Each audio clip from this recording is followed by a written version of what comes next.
ልቡ ላይ ኸይርን የዘራ አካላቱን መልካም ሥራ ያሰራ ነገ አኼራ ላይ የመልካም ሥራ ዋጋውን ያጭዳል፣ ይሸለማል ጀነት ላይ። ጀነት ማለት ለምለም ባዶ መሬት ናት። ጀነትን ጀነት የሚያደርጋት በአትክልት በፍራፍሬ በሚበላ በሚጠጣው ሁሉ ጀነት እንድትሞላ የሚያደርጋት እዚህ ዱንያ ላይ ሆነን እኛ የምንሰራው ሥራ ነው። እድሉ ተሰጥቶናል። በየጊዜው ደግሞ የሚያነቃቁ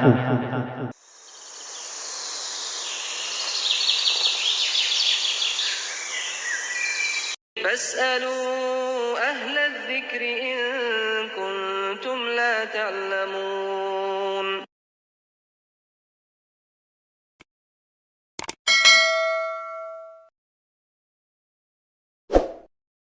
አልሐምዱሊላህ ረቢል ዓለሚን والعاقبة للمتقين ولا عدوان إلا على الظالمين والصلاة والسلام على النبي الأمين وعلى آله وأصحابه والتابعين ومن اهتدى بهداه واتبع سنته إلى يوم الدين. أما بعد، أوصيكم ونفسي بتقوى الله يا عباد الله، فاتقوا الله تعالى حق التقوى. يا الله بارك الله يعززنا بمتعزز የከለከለንን በመከልከል ሁሌም በሁሉም ጉዳይ ላይ በሁሉም ቦታ ላይ ጌታ አላህን የሚገባውን ፍራቻ እንፍራው። ለአኼራችን ስንቅ እንያዝ። ከስንቆች ሁሉ በላይ ስንቅም አላህን መፍራት ሕጉን ማክበር እንደሆነ እንወቅ። የአላህ ባሮች ሆይ እነሆ የ1447ኛውን የሻዕባን ወር ሁለተኛ ሳምንት ይዘናል። ሻዕባን ማለት የረመዷን ደጃፍ ነው፣ የረመዷን ዋዜማ ነው። ሻዕባን ላይ የዓመቱ ሥራዎች ወደ አላህ እንደሚቀርቡ ነቢዩ ዓለይሂ ሰላቱ ወሰላም ተናግረዋል። ጾም ሻዕባን ላይ ያበዙ የነበረው ነቢዩ ለዚሁ ዓላማ እንደሆነ ተነግሯል።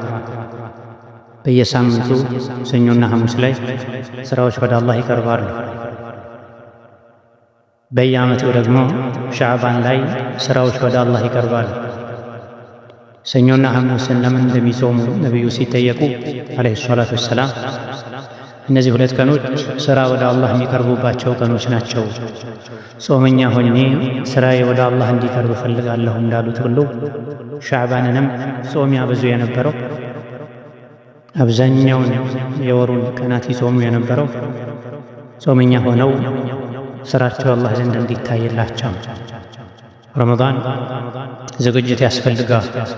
ሻዕባን የረመዳን ቀብልያን ፈርዶ ሶላት ከፊቱ ሱና ሶላት እንዳለ ሁሉ ከኋላውን ባዕድያ ሱና እንዳለ ሁሉ ረመዳንም ከፊት ሻዕባን ከኋላ ሸዋል ሱና ጾሞች ኢባዳዎች አሉት። ረጀብ ወር ማለት ንፋስ ነው። ሻዕባን ማለት ደመና ነው። ረመዳን ዝናብ ነው ይባል ነበር። ለዚህ የረመዳን የረሕመት የምህረት ዝናብ አስቀድመን ልባችንን እናዘጋጅ ይገባል። ዓመቱ እንደ ዛፍ ነው። ሻዕባን ዛፉ ቅርንጫፍ ቀንዘል እንደ ማውጣቱ ነው። ረመዳን ደግሞ የዛፉ የቀንዘሉ ፍሬዎች የሚለቀሙበት ነው። ሙእሚኖች ደግሞ ፍሬው የሚለቅሙት እነሱ ናቸው ተብሏል። ያልዘራ ሰው ምርት አይሰበስብም፣ እሸት አይቆርጥም። በሚዘራበት ጊዜ የተኛ ሰው የዘሩ ሰዎች ሲያጭዱ ቁጭት ያጭደዋል፣ የሰው እጅ ያያል። ስለዚህ የረመዳንን ኸይር ዘር እንድንዘራ አሁኑኑ አስቀድመን ሻዕባን ላይ የልባችንን መሬት ልናጸዳው ልናለመልመው ይገባናል። ዱንያ ላይ የኸይር አጋጣሚዎችን ጠብቆ ልቡ ላይ ኸይርን የዘራ አካላቱን መልካም ሥራ ያሰራ ነገ አኼራ ላይ የመልካም ሥራ ዋጋውን ያጭዳል፣ ይሸለማል ጀነት ላይ። ጀነት ማለት ለምለም ባዶ መሬት ናት። ጀነትን ጀነት የሚያደርጋት በአትክልት በፍራፍሬ በሚበላ በሚጠጣው ሁሉ ጀነት እንድትሞላ የሚያደርጋት እዚህ ዱንያ ላይ ሆነን እኛ የምንሰራው ሥራ ነው። እድሉ ተሰጥቶናል። በየጊዜው ደግሞ የሚያነቃቁ አጋጣሚዎችን ተፈጥረውልናል። በየሳምንቱ ጁሙዓ፣ በየወሩ ረመዳን፣ ሐጅ ላይ ዑምራ ላይ የበለጠ እንድንነሳሳ በማለት አጋጣሚዎች ተፈጥረዋል። ሙእምን ኸይርን አይጠግብም ተብሏል። ከገፍላ ከመዘናጋት ልንወጣ ይገባን። ጊዜ ሰይፍ ነው፣ ይቆርጥሃል። ቀድመህ አንተ የቆረጥክ አጀልህን ወደ አኼራ እየተጓዝክ በመልካም ተጠቀመው እንጂ ካልሆነ ቁጭ ብሎ አይጠብቅህም ጊዜ ተብሏል። ዕድሜውን በወንጀል የሥራ መዝገቡን አላህ በሚጠላው ነገር የሞላ ሰው ረመዷን ሳይመጣ በፊት በተውበት መዝገቡን ሊያጸዳ ወደ አላህ ተባረከ ወተዓላ ሊመለስ ይገባዋል። በረመዷን ልብስ እንደምንገዛው ቤት እንደምናድሰው ከዚያ በፊት አስቀድመን ልባችንን ልናጸዳ ከአላህም ጋር ከሰው ልጆችም ጋር ያለንን ግንኙነት ልናስተካክል ይገባናል። ሻዕባን 15ኛው ሌሊት ላይ አላህ ተባረከ ወተዓላ የሰው ልጆችን በሙሉ ይቅር ይላል። በአላህ የሚያጋሩና ከወንድም ከእህታቸው ጋር የተጣሉ ቂም ያለባቸው ሰዎች ሲቀሩ ተብሏል። ቂም ይዞ ወደ ረመዷን መግባት ጾም መጀመር አግባብ አይደለም። ሰኞና ሐሙስ ነቢዩ ዓለይሂ ሰላቱ ወሰላም የሚጾሙት ሥራ ወደ አላህ ስለሚቀርብ ነው ተብሏል። ሰኞና ሐሙስ ሥራ ቀርቦ የሰሪዎች ሥራ አላህ ዘንድ ቀርቦ ታይቶ ያልፋል የተጣላ ሰው ሲቀር ተብሏል። ረመዷንም ላይ ይሄው መሆኑ፣ ሻዕባንም ላይ ይሄው መሆኑ ሰዎች መጾም፣ መስገድ፣ ሰደቃ መስጠት፣ ሐጅ ማድረግ ይቀላቸዋል። ነገር ግን ስሜታቸውን አሸንፈው የበደላቸውን ሰው ይቅር ማለት፣ የተቆራረጠን ሰው ፈልጎ መቀጠል ትልልቅ ሰዎች እንጂ ማይችሉት። እሱን ከማናገር መለከል መውት ቢያናግረን ይሻላል የሚሉ ሰዎች አሉ። ለስሙ ይሰግዳሉ፣ ይጾማሉ። ረመዳን ሲመጣ ጀለቢያ፣ ኮፍያ፣ ጥምጣም ይጠቀማል። ነገር ግን ውስጣቸው በወንድም እህታቸው ጥላቻ ተሞልቶ ጾምን ይቀበሉታልና ይህ መሆን የለበትም። ጾም ሲመጣ ቤት ልብስ ከማደስ ከመቀየር በፊት ልብን ማደስ ይገባል። በሥራ ፈትነት ዕድሜውን ያሳለፈ ሰውም የቀረውን ሕይወቱን በኸይር ሊያሳልፍ ይገባል። አጀል ስውር ነው። የማናችንም አጀል መቼ እንደሚጠናቀቅ የዱንያ ቆይታ አብቅቷል፣ ዳይ ወደ አኺራ መቼ እንደምንባል ስለማናውቅ ሁሌ በኸይር ሥራ ልንጠመድ ይገባን። የረመዳን የኸይር ሥራ እሽቅድድም ሜዳ ላይ ከመግባታችን በፊትም በተቀሩ በሻዕባን ቀናቶች ኸይርን ልንለማመድ ይገባን። ጾሙን፣ ሰደቃውን፣ ቁርአኑን፣ እስትግፋሩን፣ ዚክሩን፣ ዝምድና መጠየቁን ተከተሉን ልናበዛ ልንለማመድ ይገባል። ዓመቱን ሙሉ ከአላህ የራቀ ሰው ረመዳን ላይ ኸይር ሥራ ልስራ ቢል ሰውነቱ ይተሳሰራል፣ አይታዘዘውም። ዓመቱን ሙሉ ወንጀል ሲሰራ የከረመ ሰውም ሻዕባንንም ረመዳንንም የወንጀል ወር ሊያደርገው አይገባል።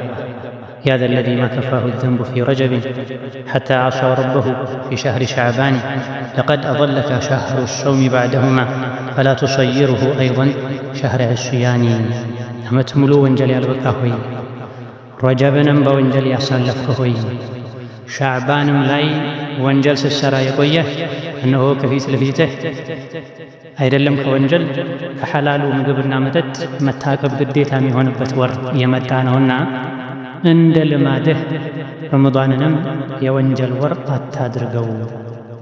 ምን ላድርግ ታዲያ ካልክ ወትሉል ኪታበ ወሰቢሕ ፊህ ሙጅተሂዳ ፈኢነሁ ሸህሩ ተስቢሕን ወኢሕሳን። ረመዳንን የቁርአን ወር አድርገው፣ የዚክር ወር አድርገው፣ የዱዓ ወር አድርገው፣ የሰደቃ ወር አድርገው። ይሄም እንዲገራለህ አሁን ዛሬ ተለማመድ፣ ለራስህ ተጨነቅ።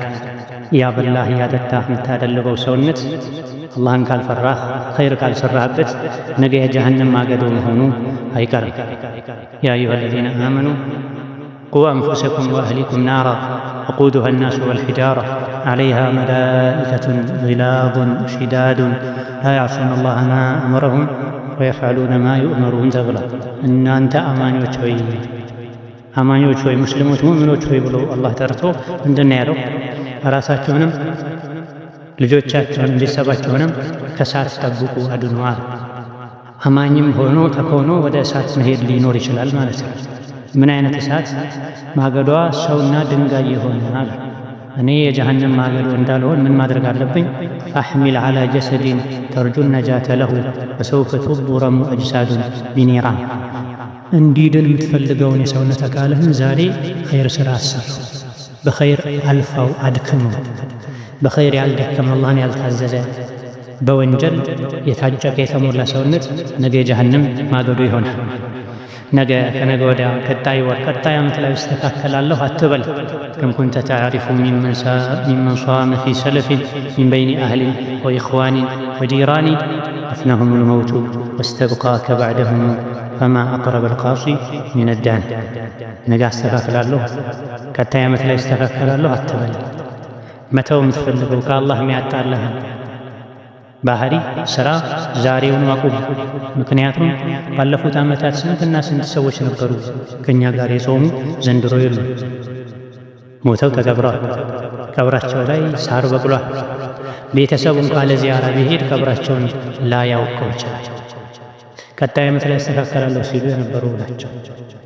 ረመዳን ነገ ነው ሲባል የሚሞተዋል፣ ጀምረው የሚሞተዋል፣ የዒድ ቀን የሚሞተዋል። እነሱ ዱንያን ትተው እንደሄዱት ያለ ቀጠሮ ያንተን የኔም መሄድ አይቀርም። ሞት እነሱን ወስዶ እኛን ለጊዜው አስቀርቶናል። እነሱ በገቡበት የሞት በር መግባታችን አይቀርም። ሰውም ኩኝ ብሎ ደግሞ ለዒድ ልብስ እያዘጋጀ የዒድ ልብሱ ከፈን የሚሆንለት ብዙ ሰው አለ። የዒድ ድግሱ የለቀስተኛ ምግብ የሚሆንበት ብዙ ሰው አለ። እቺ ዱንያ ጊዜያዊ መቆያ ነው። ተራ በተራ ከዱንያ እንወጣለን። ሀብታሙ፣ ድሃውም፣ መሪውም፣ ተመሪውም፣ ሕፃኑም፣ አዋቂውም በየተራው ከዱንያ አንድ ባንድ ይወጣል። ታዲያ ትተናት የምንሄደዋን ዱንያን ያሳመርን ዓመቱን ሙሉ ቀኑን 24 ሰዓት ሙሉ ለዱንያ የተጨነቀን አኼራችን ቸላ ልንል አይገባል። ዱንያ ምንም ያክል እናሳምራት ትፈርሳለች።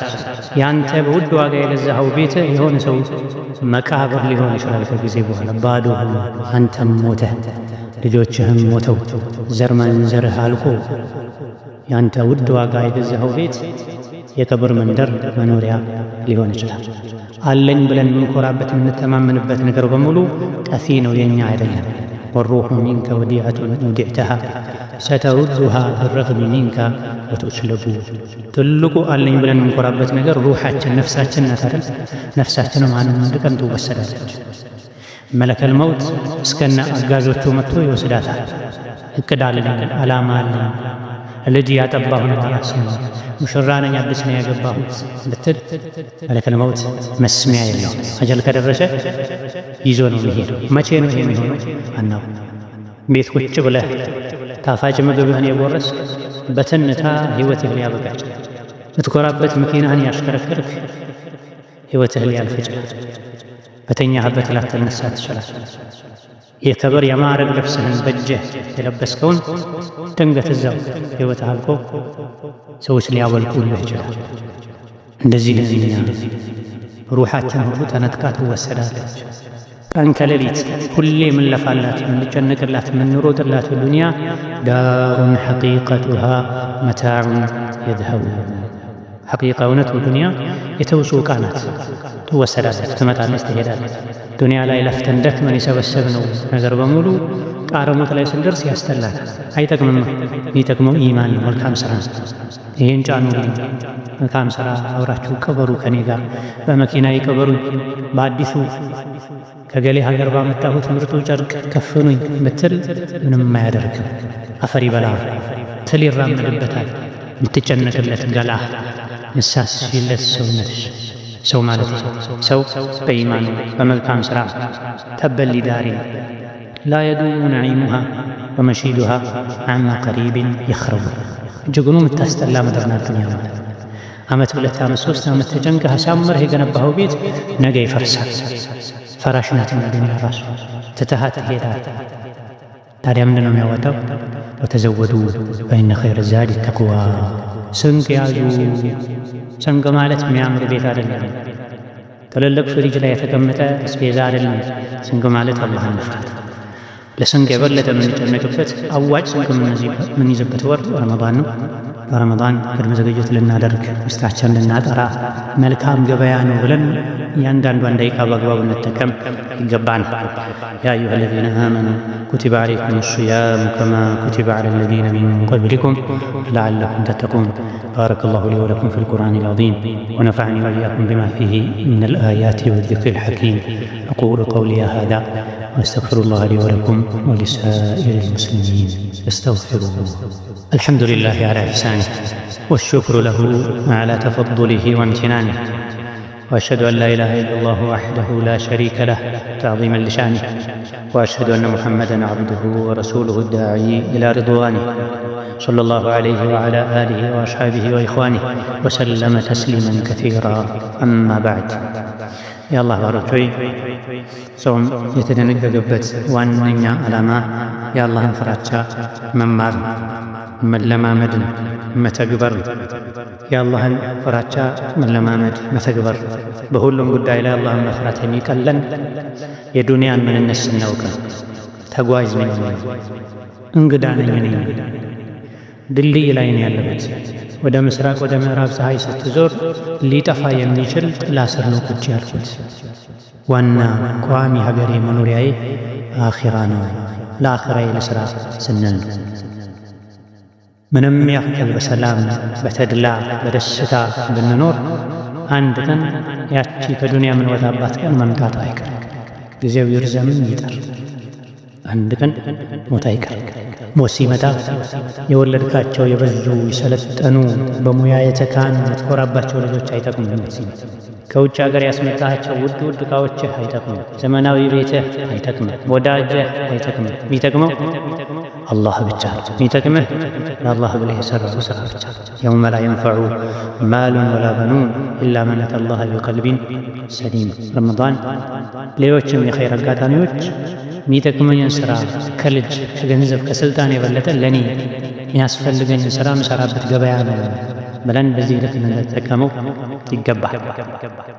ከዱንያ ወጥተን ወደ አላህ ስንሄድ መልካም ስራ ይዘን ካልቀረበ፣ ንጹሕ ልብ ይዘን ካልቀረበ ዋጋ የለም። ዱንያ ላይ ማንነቱ ማይታወቅ ሰው እንኳ ቢሆን የሰዎችን አይን ማይሞላ አላዋቂ ሰዎች ዘንድ የሚናቅ ሰው እንኳ ቢሆን ንጹሕ ልብ ካለው መልካም ስራ ከሰራ ሐራምን ወንጀልን ከተከለከለ ከራቀ አላህ ዘንድ ትልቅ ሰው ሲሞት በደስታ ይወጣል ከዱንያ።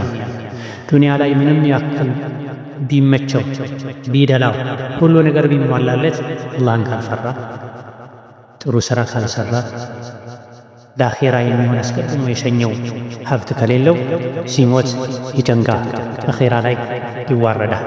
ያ ዒባደላህ ስራ መስራቱ ብቻም በቂ አይደለም።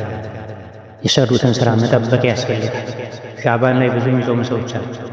ረመዳን ላይ የሚጾሙ ሰደቃ የሚሰጡም ሰዎች አሉ። ነገር ግን በዛው ልክ የሰሩትን መልካም ስራ በምላሳቸው በመጥፎ ስራቸው የሚያበላሹ ሰዎች። ሻዕባን ላይ ስራ ወደ አላህ ይቀርባል። ጾመኛ ሆኜ ስራዬ እንዲቀርብ ይፈልጋለሁ ያሉት ነቢዩ ዓለይሂ ሰላቱ ወሰላም ሻዕባን ላይ ስራ አላህ ዘንድ የሚቀርበው ከረመዳን በፊት ውስጥን ማጽዳት አስፈላጊ መሆኑን ለመጠቆምም ጭምር ነው። ሰኞና ሐሙስ ስራ ወደ አላህ ይቀርባል። የተጣላ ሰው ስራው ይመለሳል። አቆዩት ይባላል ከተባለ ቂም ይዞ ተጣልቶ ተቆራርጦ ጀርባ ተሰጣቶ ረመዳንን መጾም ጥቅም የለውም ማለት ነው። ነገ ልሞት እችላለሁ የሚል ሰውም ቂም ይዞ ውሎ አያድር። ምን ይጠቅማል? ሰዎች እኛን ገፍተውን በድለውን ከሆነ እኛ ስንት ጥፋት አጥፍተናል ከአላህ ጋር ባለን ግንኙነት። ስንትና ስንት ጥፋት ከማጥፋታችን ጋር አላህ ያበላናል፣ ያጠጣናል፣ ይቅር ስለሚለን። ሰውን ይቅር ባለን ቁጥር አላህ ይቅር ይለናል። ከሰው ጋር ባለን ግንኙነት አጥባቂዎች በሆነን ቁጥር አላህም ያጠብቅብናል። አላ ቱሒቡነ አን የግፊረ አላሁ ለኩም፣ አላህ ይቅር እንዲላችሁ አትፈልጉ እንዴ? ይቅር በሉ ተብሏል። አኺራ ላይ ምንም ስራ የለኝም ብትል በጣም አብዝቶ የበደለኝን ሰው ይቅር ብያለሁ ጌታዬ፣ ይህቺ ስራ አንተ ዘንድ ትመዝገብልኝ ማለት አንድ ወደ አላህ መቃረቢያ መልካም ስራ ነው። ሻዕባን ላይ ለረመዳን ልምምድ ለማድረግ ጾም ልናበዛ፣ ቁርአን መቅራት ልናበዛ፣ መስጂድ ላይ መቆየትን ልናበዛ፣ ሶደቃን ልናበዛ ይገባል። ወደ ዋናው የገበያ የመልካም ስራ ወር ውስጥ ከመግባታችን በፊት መለማመድ አለብን፣ መዘጋጀት አለብን። ፈርድ ሶላት ከፊት ቀብልያ ተሰግዶ ዱዓ ተደርጎ ሲሰገድና የሮጡ ከውጭ ተገብቶ ወዲያው ሲሰገድ አንድ አይደለም። ሱና ሰግዶ ዱዓ አድርጎ ወደ ፈርድ የገባ ሰው የተረጋጋ ሶላት መስገድ እንደሚችለው ሁሉ ሻዕባንም ከፊት ጾሞ ቁርአን ቀርቶ ተዘጋጅቶ ውስጡን አጽድቶ ያሳለፈ ሰው ረመዳን ሲመጣ የኸይር አጋጣሚውን በአግባቡ መጠቀም ይችላል። ሻዕባን ላይ ከሚወደዱ ስራዎች አንዱ ጾም ነው። ሻዕባንን 1-3 ቀኖች ሲቀሩ ሁሉንም መጾም ይቻላል። ወር ሙሉ የሚጾመው ረመዳን ብቻ ስለሆነ ሙሉውን ሻዕባን ላለመጾም 1-3 ቀን ካፈጠሩ በቂ ነው። የቻለ ሰው ሙሉውን ቢጾም ችግር የለው። የተወሰኑ ቀኖችን አስቀርቶ ያልቻለ ሰው 1 ቀን የጾም 1 ቀን ቢበላ፣ 2 ቀን የጾም 1 ቀን ቢበላ፣ 1 ቀን የበላ 2 ቀን ቢጾም ይቻላል። ሻዕባን ላይ ጾም ማብዛት ተወዳጅ ነው። ነገር ግን ረመዳን ነገ ነው ወይስ ለነገ ወዲያ የሚባልበት የጥርጣሬ ቀን ላይ ጾም ሊሆን ይችላል ብሎ ለጥርጣሬ መጾም ይከለከላል። ቀዷ ያለበት ሰው ሰኞና ሐሙስን ያስለመደ ሰው ቢጾም ችግር የለው። የሻዕባን 15ኛውን ሌሊት ለየት ባለ መልኩ በዒባዳ ማሳለፍ ቢድዓ ነው። ሻዕባን 15 ስለሆነ ብቻ ብሎ ጠብቆ መጾም፣ ሻዕባን 15ኛው ሌሊት ስለሆነ ብሎ ሌሊቱን በጋራም ይሁን በተናጠል ለየት ያለ ዒባዳ ዚክር፣ ዱዓ ያደረጉ ማሳለፍ ቢድዓ ነው። ከነቢይም ይሁን ከሰሓቦች አልተገኘም። አዎ አንድ ሐዲት አለ።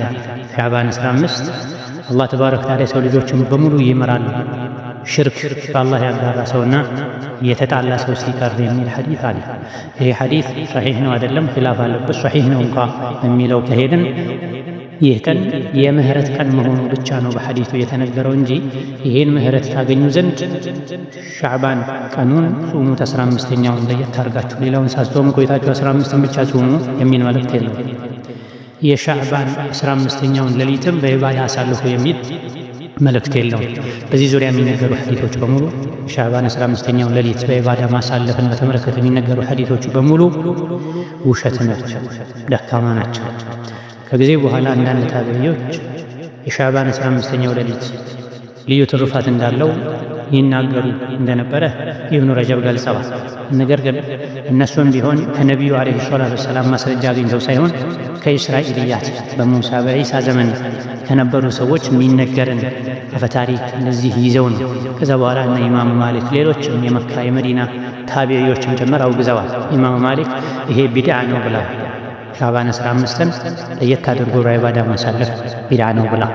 ቢድዓ ጋር ሳንሄድ የተለያዩ ኸይር ስራዎች አሉ፣ የተፈቀደ ሱና አለ። ሻዕባን አብዛኛውን መጾም፣ ለተቸገሩ ሰዎች ለረመዳን አስቤዛ እንዲያዘጋጁ ቀደም ብሎ ሰደቃ መስጠት፣ ተውበት ማድረግ፣ የተጣሉትን ሰው መታረቅ መቆየቱ ተገቢ ካለመሆን ጋር እስከ ረመዳን ብዙ አላህ የሚወዳቸው ሐላል የተፈቀዱ ሱና ስራዎች አሉ። በዛ እንዘጋጅ ይገባናል። ثم صلوا وسلموا على البشير النذير والسراج المنير وقد أمركم ذلك ربكم قائلا إن الله وملائكته يصلون على النبي يا أيها الذين آمنوا صلوا عليه وسلموا تسليما اللهم صل وسلم وبارك على عبدك ورسولك نبينا محمد وعلى آله وأصحابه وأتباعه وسلم تسليما كثيرا اللهم أعز الإسلام والمسلمين وأذل الشرك والمشركين ودمر أعداءك أعداء الدين اللهم اجعل هذا البلد آمنا مطمئنا سخاء رخاء وسائر بلاد المسلمين اللهم آمنا في دورنا وأوطاننا ولا تسلط علينا بذنوبنا من لا يخافك فينا ولا يرحمنا اللهم بلغنا رمضان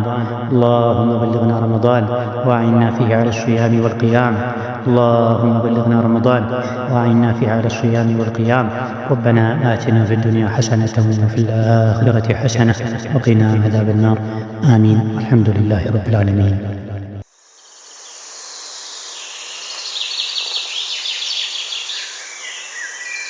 فاسألوا أهل الذكر إن كنتم لا تعلمون.